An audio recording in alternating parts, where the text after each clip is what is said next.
Welcome back, students. In our previous lectures, we studied few poems where we discussed poems with respect to their background, theme, title. We also discussed in detail various stanzas of the poem, what the writers or poets want to say in poems, and we also discussed poetic devices used by various poets. But today we will study further more poetic devices, or those also which we have already studied, because I will tell you there are so many poetic devices poets use to decorate their poems. With poetic devices, which are said to be, we can say, these are ornaments of a poem with which poet decorates the poem. Okay, so there are so many poetic devices. We will study few of them today and next in our next lecture. So dear students, let us study these poetic devices. Number one is simile. You might have heard simile. सिमिलीज़ आप लोग WhatsApp वगैरह में, अपने social sites वगैरह में भी use करते हैं.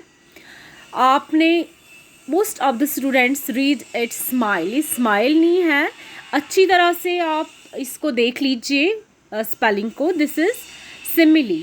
What is simile in fact? I have told you earlier in your last class also, previous year also, for those students whose this topic is for previous year, उनको भी मैंने बताया हुआ है और इस साल भी मैं बता रही हूँ. जब आपने डैफोडिल्स लास्ट ईयर पढ़ी थी तब भी आपको बताया था that simile is a comparison between two unlike things. Unlike things means two different things.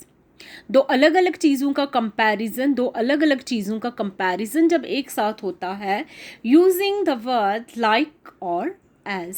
दो चीज़ें हम उसमें यूज़ करते हैं, लाइक और एज. मीन्स जब हम कहते हैं एक चीज़ को कंपेयर किया दूसरी चीज़ से और कहते हैं ये उसकी तरह है, it is like that, it is as beautiful as that, like this thing. ठीक है, जैसे हम कहते हैं examples include as slippery as an eel, like peas in a pod, as blind as a bat, eats like a pig. तो ये सारे जहाँ पे as, like, my love is like a rosary, एक चीज़ को दूसरी डिफरेंट चीज़ से कंपेयर किया जा रहा है.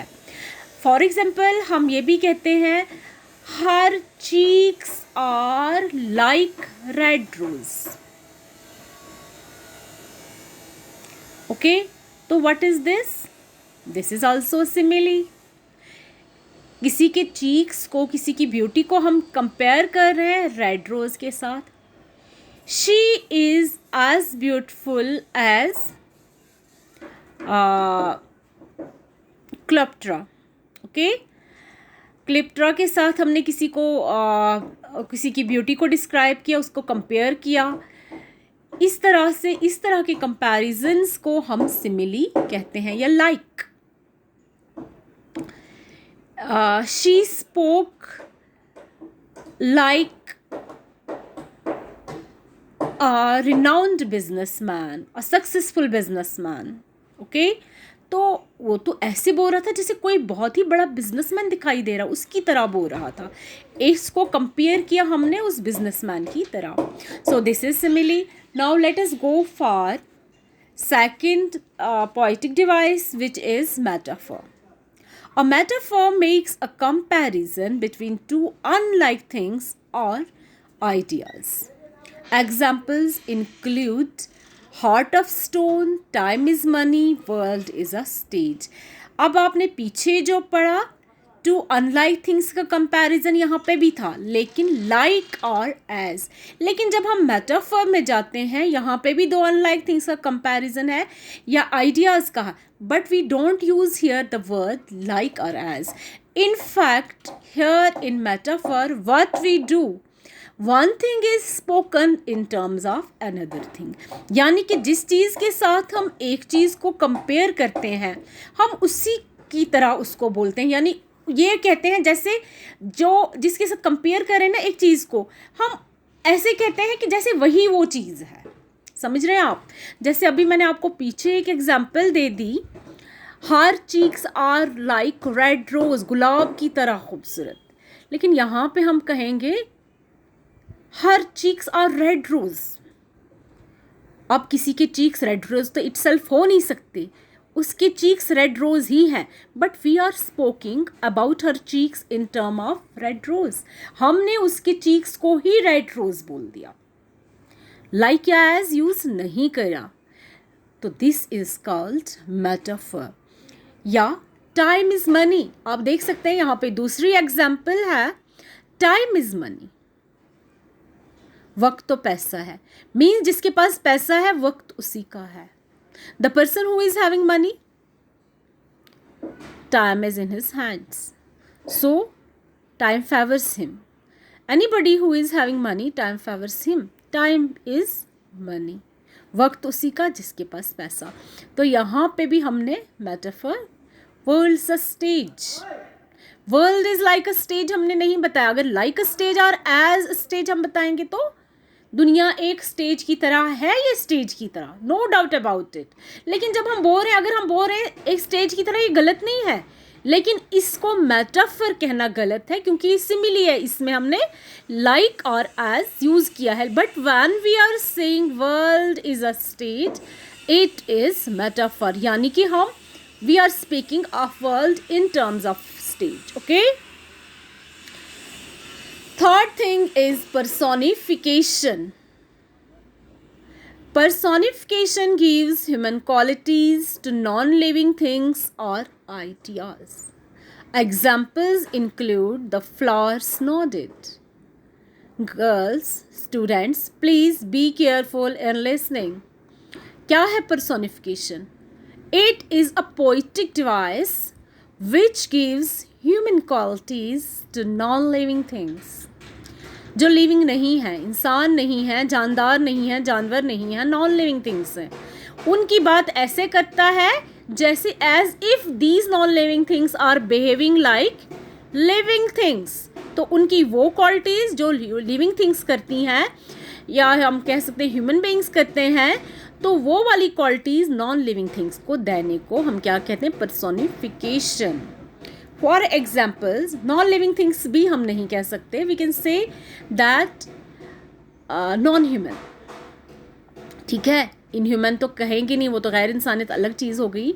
हम कह सकते हैं कि वो चीज़ जो ह्यूमन बींग्स नहीं है, बियॉन्ड ह्यूमन बींग्स, उनकी हरकतें जब वो चीज़ें करते हैं उनको बताते हैं, पर उस चीज़ को हम क्या कहते हैं? पर्सोनिफिकेशन। फ्लावर्स नॉडेड, अब ह्यूमन बींग सर हिलाते हैं, हाँ करते हैं, शेक करते हैं, ना करते हैं। फ्लावर्स तो हाँ या ना नहीं करते, but we are speaking as if they are behaving like human beings. या हम ये कह सकते हैं beautiful daffodils danced, you have read last year, beautiful daffodils were dancing. Who are dancing? Animals और ह्यूमन बींग्स डांस, बट हम flowers की बात करें, वो डांस कर रहे हैं। Snowflakes danced here, the thunders grumbled, the fog crept in, the wind hold.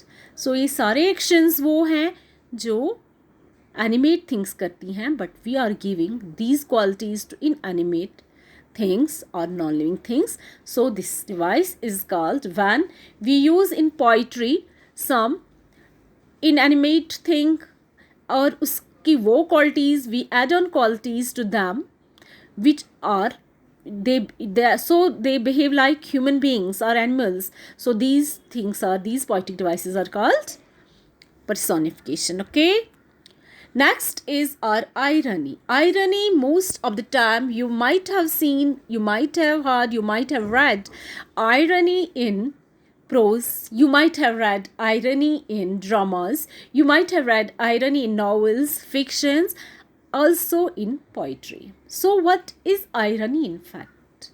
Even in common life we use so many things which are irony. When irony occurs, this is in fact mostly situational. Most of the times irony is situational. Situations जब ऐसी आती हैं, there irony occurs, one, there is a marked contrast between what is said and what is meant, or between appearance and reality. Tazat, opposition, two unlike situations. होना कुछ और होता है, होता कुछ और है.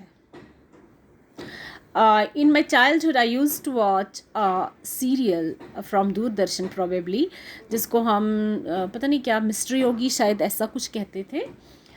तो वहाँ पे होता था एक आदमी, उसको दूसरा सिखाता था, वो कहीं किसी एक क्राउड में स्पीच करता है, I am totally against dowry. तो दूसरा बंदा उसके कान में डालता, उसे अब ये नहीं पता होता मैं क्या बोल रहा हूँ और मैं जहेज़ लेके रहूँगा. तो वो कहता लेकिन मैंने जहेज़ लेके रहना है. तो क्या है मतलब, बंदा एक चीज़ के बिल्कुल ख़िलाफ़ है लेकिन वो वही चीज़ करेगा. इट डजेंट मीन ओनली कि कोई किसी चीज़ के ख़िलाफ़ है तो वही चीज़ करेगा, सिर्फ इसको हम आयरनी कहते हैं. कोई भी ऐसी सिचुएशन जो होनी तो कुछ और चाहिए लेकिन होती बिल्कुल उसके अपोजिट है, that is called irony. Hope you got my point. Or between appearance and reality. Examples include how nice she said when I told her I had to work all weekend. जब इसने किसी को बताया मुझे पूरे हफ्ते काम करना पड़ा, full weekend. Somebody is probably complaining that she had to work for full weekend and she is now feeling exhausted. But the listener whom she is talking to, she is saying how nice, oh she appreciates the thing. एक बंदा complaint कर रहा है कि मैं थका हुआ हूँ, लेकिन दूसरा उसकी सिचुएशन को अप्रिशिएट कर. अब जहाँ पे कोई कंप्लेंट करता है वो कहेगा oh poor baby, poor friend, like this, अच्छा तुम बड़ी थकी हुई हो, ये वो. But no, she is in fact appreciating the thing. अब अप्रिशिएट करने वाली बात तो थी नहीं, but unlike situations, two unlike situations are there. This is irony, okay? Second, a traffic cop gets suspended for not paying his parking tickets. Traffic cop. Imagine a cop who is there appointed for looking on the traffic, for managing traffic. He himself got suspended. Why? Because he parked his car somewhere and didn't pay for the ticket. वही violation करता है जो खुद traffic. तो आपने ऐसी situations most of the times you might have right on the newspaper nowadays, TV पे news सुनते हैं. तो these are the things. Here you are also seeing that a traffic cop who is supposed to manage the traffic, he himself is the violator of the traffic rules. So यहाँ पे भी आपको समझ आ गई क्या है irony. So this was irony. Third example आप खुद कर लेंगे. Fourth is hyperbole. What is hyperbole? Hyper, you might have heard itself, the word will explain itself. Hyper means anything that is beyond normal, extra, more than normal. आप अक्सर कहते हैं patient hypertensive है. he or she is suffering from hypertension. Means hypertension is high blood pressure को भी हम hypertension कहते हैं. So hyper means why are you getting so much hyper? क्यों इतना hyper हो रही, क्यों इतना आगे निकल रही हो? Anything that supplements something. Hyperbole is the words which are extravagant, exaggeration. Okay?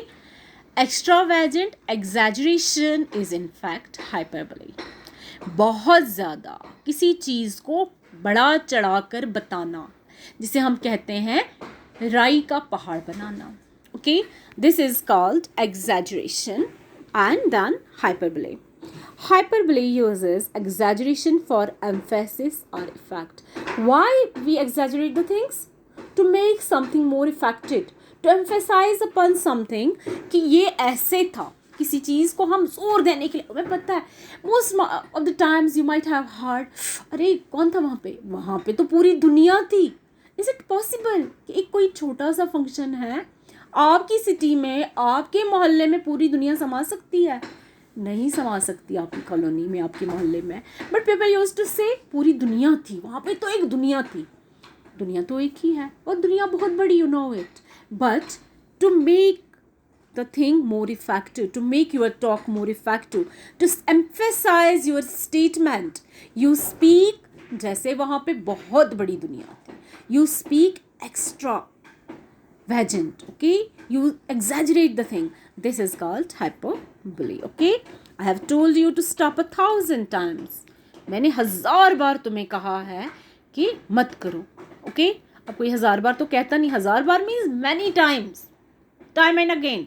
अब आप उसको कोई थ्रेट दे रहे हो, या वार्न कर रहे, यू आर वार्निंग समबडी और you are threatening somebody, and so you are telling him that I have warned you several times, I have warned you 100 times. So this is hyperbole. Next is oxymoron.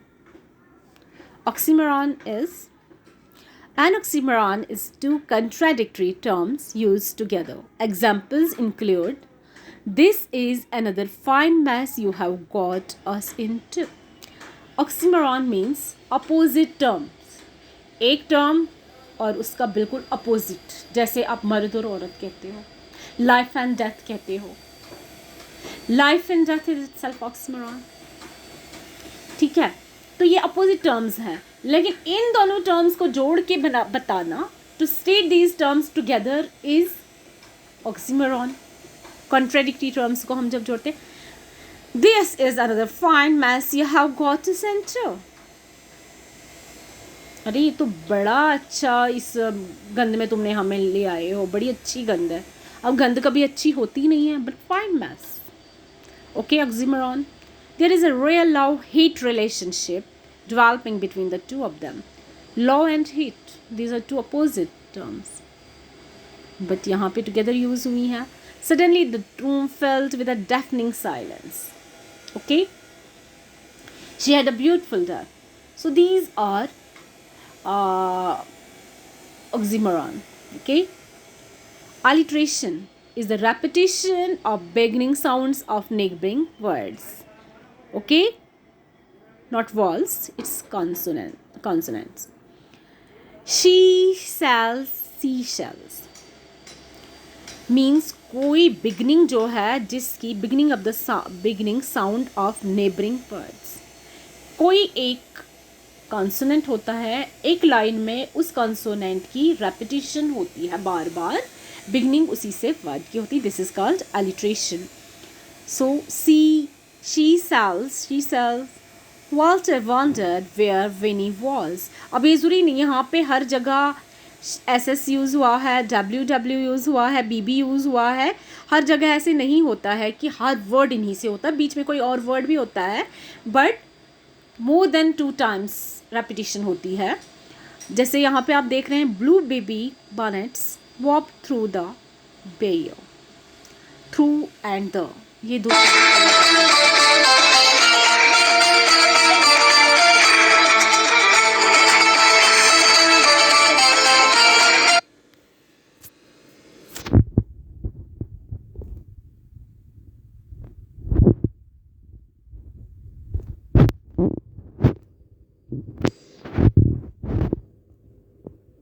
So I'm sorry, there was a call in between, and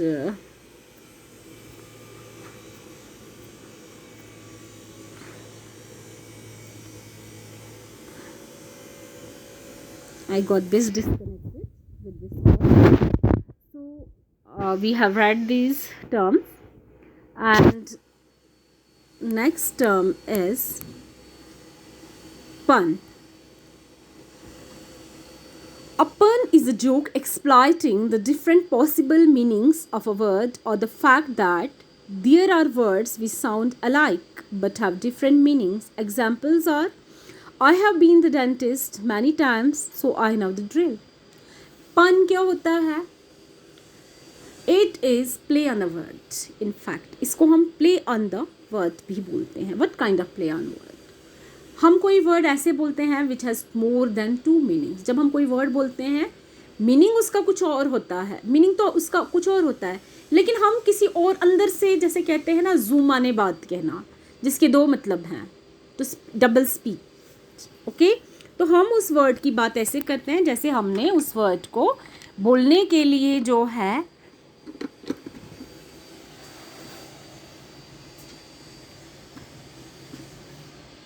हम उस word को बोलने के लिए यूँ करते हैं कि बोल हम कुछ और रहे होते हैं, मतलब हमारा कुछ और होता है. This is called pun. So, a pun, a joke, exploiting the different possible meanings of a word or the fact that there are words which sound alike but have different meanings. Examples are, I have been the dentist many times, so I know the drill. Drill बड़ी सारी चीज़ें होती हैं. अब कौन सी drill से मतलब है, बंदा मजाक में बात कह रहा है, अब कौन सी ड्रिल कहने का मतलब है. सो इसकी बात में किसी का जो है खेल रहा है, जोक कर रहा है, एक छुपा हुआ जोक है इसकी बात में.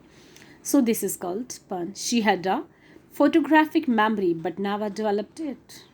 उसकी मेमोरी तो ऐसे है जैसे उसके दिमाग में, कहते हैं ना, कंप्यूटर बैठा फोटो सेट है, लेकिन डेवलप कभी नहीं करवाती उसको. So this is also a pun on the world.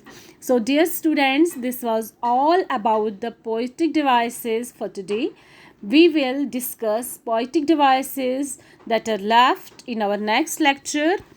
Till that, please go through these poetic devices, okay? And I will ask you in next